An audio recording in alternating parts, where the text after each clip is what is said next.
అంగన్వాడీల సమస్యలను సత్వరమే పరిష్కరించి సమ్మె విరమణకు తగిన చర్యలు చేపట్టాలని అంగన్వాడీ వర్కర్లు ఆయాలు డిమాండ్ చేశారు.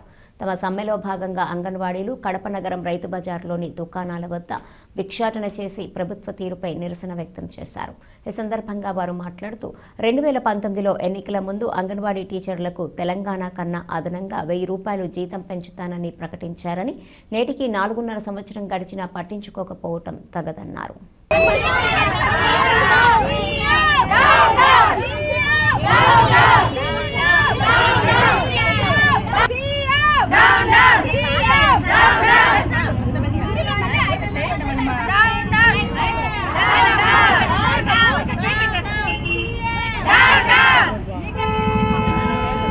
పరిష్కారం చేయాలి.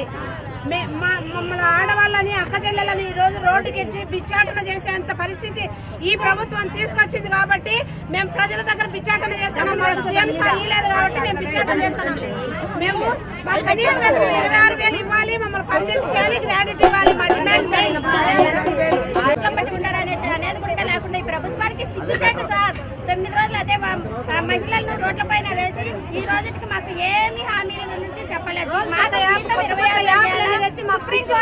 సుప్రీంకోర్టు తీర్పు ప్రకారం గ్రాడ్యుయేట్ ఇవ్వాలని మేము ఆ 2 కోరికలు అడుగుతున్నాం సార్. మాది 25 ఏళ్ల సర్వీసు, మేము 500 నుంచి పనిచేస్తున్నాం సార్. ఈ కాలంలో 11,500 దేనికి సరిపోతా సార్? ఒకటి బాగలేక హాస్పిటల్కి పోతే 5-6 వేలు అవుతుంది. మళ్ళీ మాకు ఎన్ని కరెంటు బిల్లులు అంటే, నీటి పన్ను అంటే, ఇంటి పన్నులు అంటే ఇవన్నీ పోయి మేము ఏ దానికి 11,500 అన్ని పథకాలు మేము ఆడవాళ్ళం కదా, మాకు ఈ పథకం మాకు జీతం వర్తింపజేయమని